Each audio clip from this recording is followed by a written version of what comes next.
Assalamualaikum warahmatullahi wabarakatuh. Salam sejahtera untuk kita semua dan malam ini kita masih melanjutkan soalnya tentang pelecehan seksual yang dikemukakan oleh Fritz Gerhard. Pada bagian ketiga ini kita akan menjelaskan soalnya lanjutan dari bagian yang kedua dan kita akan pertama sekali akan menjelaskan tentang dampak jangka panjang dari pelecehan seksual itu. Teman-teman sekalian, Fritz Gerhard itu mengatakan masalah jangka panjang pertama adalah sebenarnya berkaitan dengan permasalahan psikologis. Jadi umumnya yang mengalami pelecehan seksual itu mengalami satu dampak jangka panjangnya itu adalah dari segi psikologi. Jadi trauma yang ditimbulkan oleh pengalaman yang traumatis itu dapat menyebabkan gangguan stres pasca trauma. Teman-teman sekalian, seseorang yang misalnya mengalami traumatis pasca trauma itu sebaiknya memang harus minta bantuan pada seorang psikolog atau katakanlah misalnya pada psikiater agar gejala itu dapat yang biasanya bisa menjadi lebih luas, bisa menimbulkan misalnya ingatan mimpi-mimpi buruk yang terjadi, bisa memunculkan misalnya kecemasan yang berkepanjangan dan perasaan yang terasing.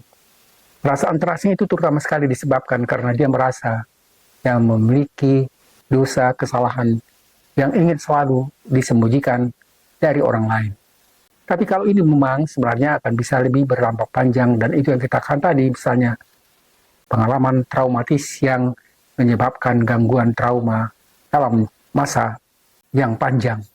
Yang berikutnya kedua adalah munculnya apa yang disebut dengan depresi. Depresi itu adalah satu bentuk perasaan sedih yang sangat mendalam. Jadi perasaan sedih yang sangat mendalam itu menimbulkan kehilangan minat pada aktivitas yang biasanya dinikmati dan dilakukan. Juga misalnya munculnya perasaan putus asa dan masalah sulit tidur karena sering sekali tidur itu diganggu oleh mimpi-mimpi buruk yang bersumber dari pengalaman depresi yang dialaminya. Dan yang ketiga adalah munculnya kecemasan. Dan kecemasan itu bisa dalam bentuk kecemasan yang luar biasa, rasa cemas yang berlebihan, dan serangkaian panik.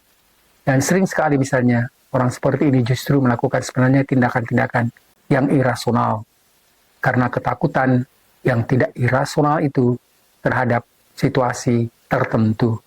Jadi kalau misalnya ada ketakutan keluar dari rumah atau melakukan perjalanan-perjalanan penting pun ada kecurigaan dan ketakutan karena merasa selalu dikejar-kejar oleh satu tindakan yang tidak menyenangkan. Yang kedua adalah apa yang kita sebut misalnya tentang emosional yang terganggu. Perasaan emosional yang terganggu ini sebenarnya terutama sekali muncul dalam rasa malu dan bersalah. Padahal sebenarnya tidak ada, ya katakanlah misalnya, perbuatan itu bukan sesuatu perbuatan yang disetujui atau diinginkan, tapi sering sekali justru menimbulkan perasaan bersalah pada si korban, dan korban sering merasa malu atau bersalah atas kejadian tersebut. Walaupun sebenarnya itu adalah kejadian yang sama sekali tidak diinginkannya, meskipun itu bukan kesalahan yang bisa ditujukan pada mereka. Yang berikutnya misalnya kesalahan merasa kehilangan harga diri. Dan ini masalah yang bisa menjadi masalah berat bagi si pelaku. Dan pelecehan seksual dapat merusak rasa harga dirinya dan keyakinan diri korban.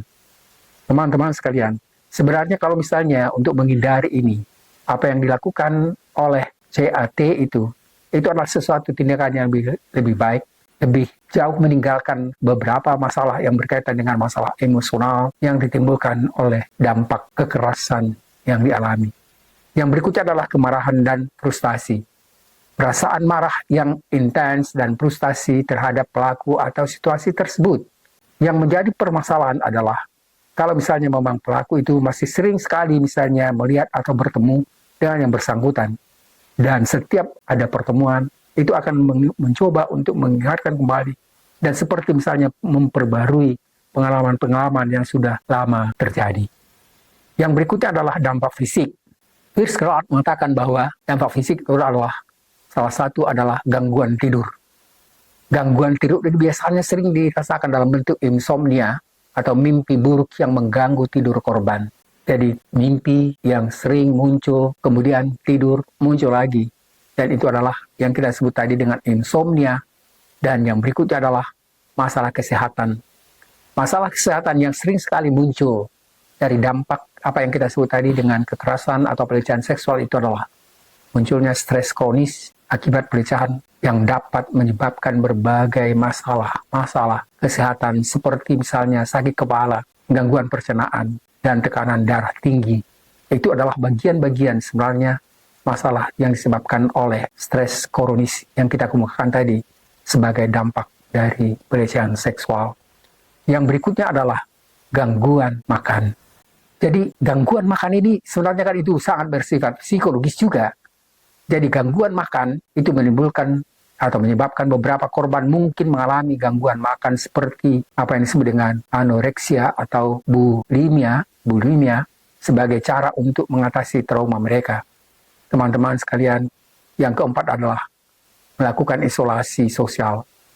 Yang dikatakan di sini oleh Fitzgerald tentang isolasi sosial itu adalah si korban mungkin menarik diri dari interaksi sosial karena merasa malu atau ketakutan akan pelecehan yang akan dialaminya lebih lanjut. Dan ketakutan-ketakutan ini sebenarnya sering sekali karena dirasakan dia tidak ingin atau tidak mau ada satu orang pun yang memahami tentang apa yang dia alami. Yang berikutnya yang berkaitan dengan masalah sosial adalah masalah dalam hubungan. Teman-teman sekalian, kesulitan ini adalah dalam membangun atau mempertahankan hubungan pribadi yang sehat dengan orang lain. Karena kepercayaannya telah dirusak dan kemudian biasanya dia mencoba untuk menghindar dari hubungan-hubungan sosial yang sebenarnya mestinya itu bisa lebih membentuk percaya diri, tapi biasanya tidak lakukan karena memang lebih merasa cemas ketika misalnya berhubungan dengan pribadi atau orang-orang lain. Yang kelima adalah berkaitan dengan permasalahan profesionalitas. Jadi penurunan produktivitas. Jadi orang yang misalnya bekerja akan berdampak padanya ketika dia telah mengalami satu pelecehan seksual, apalagi misalnya pelecehan seksual di tempat kerjanya. Bisa saja justru sebenarnya bukan hanya sekedar mengganggu konsentrasi dan kinerjanya. Bukan hanya menyebabkan penurunan produktivitas, tapi justru misalnya keluar dari perusahaan itu. Dan itu justru lebih memperberat ya pengalaman. Apalagi kalau misalnya memang tidak ada pekerjaan lain. Padahal pekerjaan itu diperlukan untuk menyelesaikan kebutuhan, menghadapi kebutuhan sehari-hari. Yang berikutnya masuk dalam profesi itu adalah absensi yang tinggi. Jadi muncul permasalahan, tidak merasa nyaman untuk pergi ke tempat kerja. Dan kemudian sering sekali misalnya korban itu absen. Dan absen itu tentu akhirnya akan membuat pekerjaannya tidak dinilai baik dan kadang-kadang bisa akhirnya berdampak pada penghentian kerja. Dan sebenarnya akan lebih baik sebenarnya dia menyampaikan apa yang dialami itu kepada atasannya supaya misalnya atasannya itu mengerti benar apa yang dialami. Apalagi misalnya kalau itu dialaminya pada tempat kerja dengan rekan-rekannya selama kerja di situ. Itu akan lebih sulit lagi dan sebaiknya memang salah satu di antara mereka itu harus keluar dari tempat kerja tersebut. Yang berikutnya adalah kesulitan karir. Kesulitan karir itu dialami beberapa korban. Mungkin merasa bahwa mereka harus meninggalkan pekerjaan seperti dikatakan sebelumnya. Mereka mengalami hambatan dalam kemajuan karir akibat pelecehan seksual yang sebenarnya mereka sendiri tentu tidak menginginkan itu terjadi. Teman-teman sekalian, jadi permasalahan pelecehan seksual di tempat kerja yang didominasi oleh kaum laki-laki lebih sering sekali terjadi seperti dikatakan sebelumnya. Dan ini merupakan masalah faktor sosial, budaya, dan struktural. Teman-teman sekalian. Kemudian pada bagian berikutnya kita coba menjelaskan apakah ada beberapa penyebab utama yang menimbulkan terjadinya kekerasan atau pelecehan seksual itu. Yang pertama, ketidakseimbangan kekuasaan.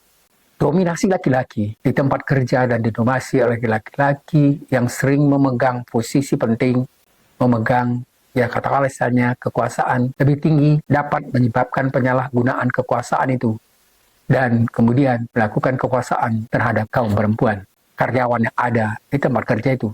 Dan ini sebenarnya yang dilakukan oleh yang akan mudah-mudahan kita coba berikan contoh pada kasus yang dilakukan oleh Hashim Asy'ari, Ketua KPU, di mana dia misalnya melakukan hal-hal pelecehan seksual pada perempuan yang berada di lingkungan kerjanya, malah termasuk sebenarnya perempuan yang harus dia lindungi, tetapi itu justru berbeda dengan kewajibannya untuk melindungi kaum perempuan yang ada di lingkungan kerjanya.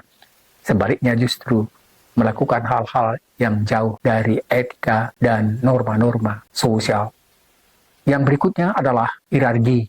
Yang dimaksud dengan hierarki itu adalah struktur hierarkis yang kaku yang terdapat pada suatu perusahaan atau misalnya tempat kerja. Itu memungkinkan mereka yang berada pada posisi yang berkuasa lebih sering melakukan eksploitasi pada bawahannya, karena mereka merasa aman melakukan itu. Dan keberanian korban atau perempuan sebenarnya untuk mengungkapkan itu, baik pada atasan atau misalnya pada lembaga hukum yang bisa melindungi itu akan lebih baik. Walaupun memang ada juga risikonya, terutama sekali misalnya, bisa saja akhirnya yang bersangkutan diminta mundur dari kerjanya. Yang berikutnya adalah budaya maskulinitas.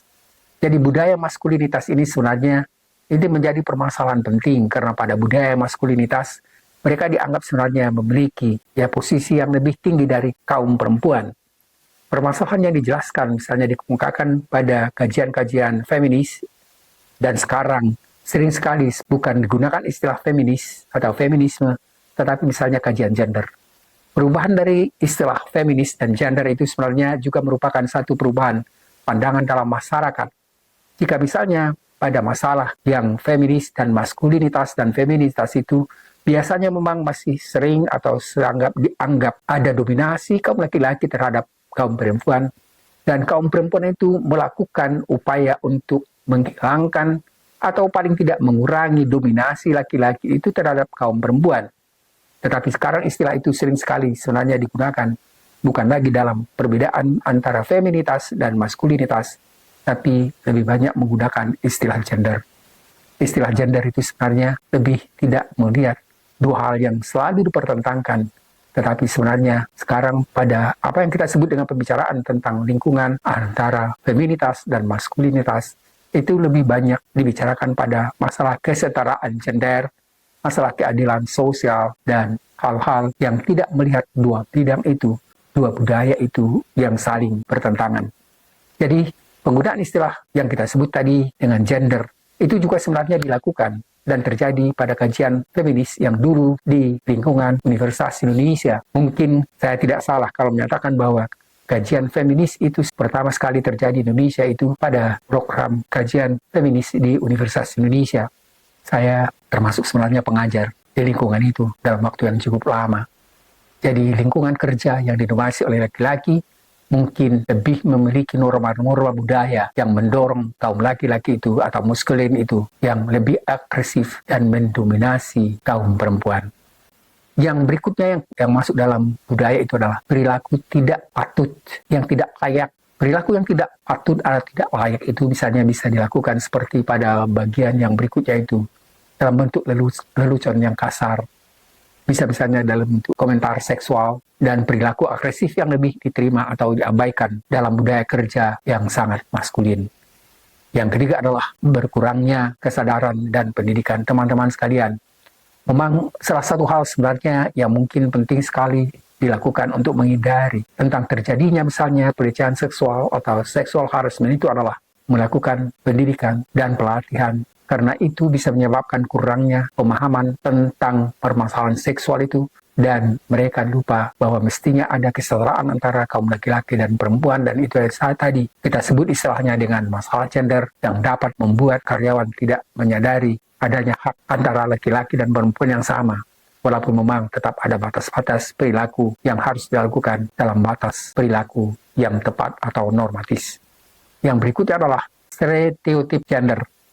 Yang dimaksud dengan stereotip gender itu adalah stereotip dan prasangka tentang peran dan kemampuan perempuan.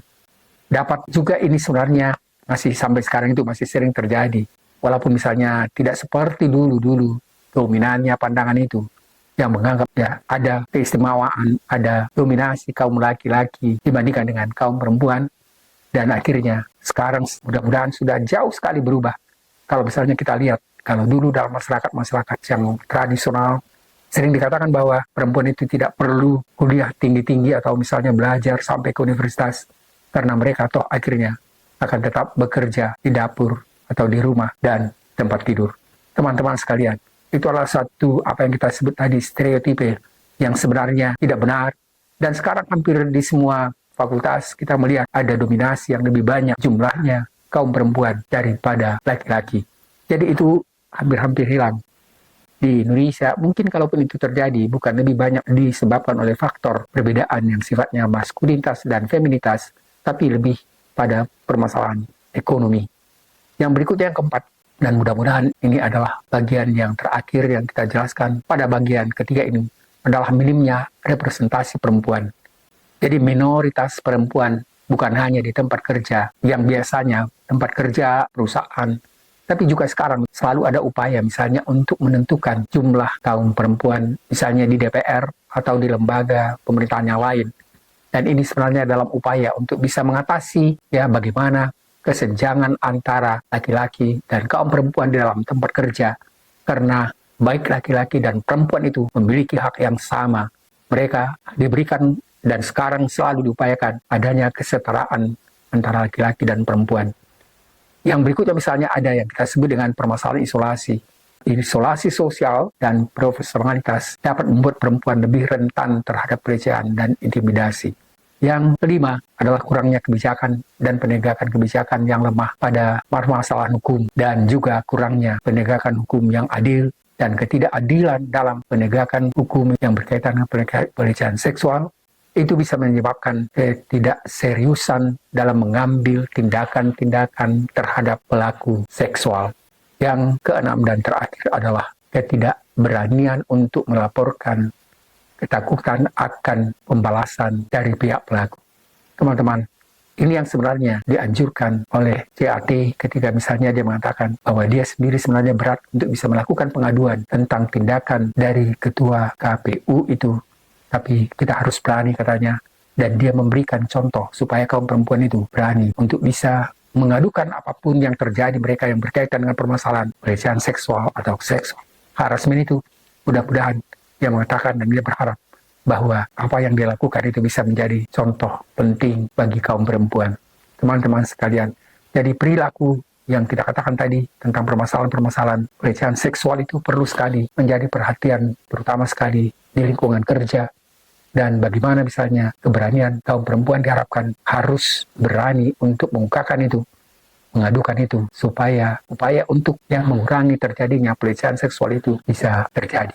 Teman-teman sekalian, ini adalah bagian terakhir dari pembahasan kita tentang pelecehan seksual yang sebenarnya buku atau saya katakan tadi sebenarnya dia dalam bentuk artikel yang sangat luas, tapi artikel ini sebenarnya sangat memberikan pemahaman yang sangat luas bagi kita tentang permasalahan yang muncul atau yang diakibatkan oleh pelecehan seksual atau sexual harassment. Dan teman-teman sekalian, mudah-mudahan kuliah-kuliah kita dalam 3 kali pertemuan ini, yang hampir 20 menit atau mungkin lebih dalam 1 kali pertemuan, itu sudah diupayakan untuk sesingkat mungkin, karena memang temanya, pembahasannya sangat luas dan menarik. Terima kasih atas perhatian teman-teman sekalian. Mudah-mudahan ada manfaatnya dan bisa memahami kita, memahami teman-teman, terutama sekali misalnya kaum perempuan, bagaimana mereka supaya bisa memahami dan menghindari dan berani mengadukan itu ketika misalnya mereka mengalami pelecehan seksual. Karena kalau tidak, maka akan lebih berpengaruh pada diri sendiri dan juga misalnya pada lingkungan sosial. Selamat malam, terima kasih, mudah-mudahan ada manfaatnya. Assalamualaikum warahmatullahi wabarakatuh.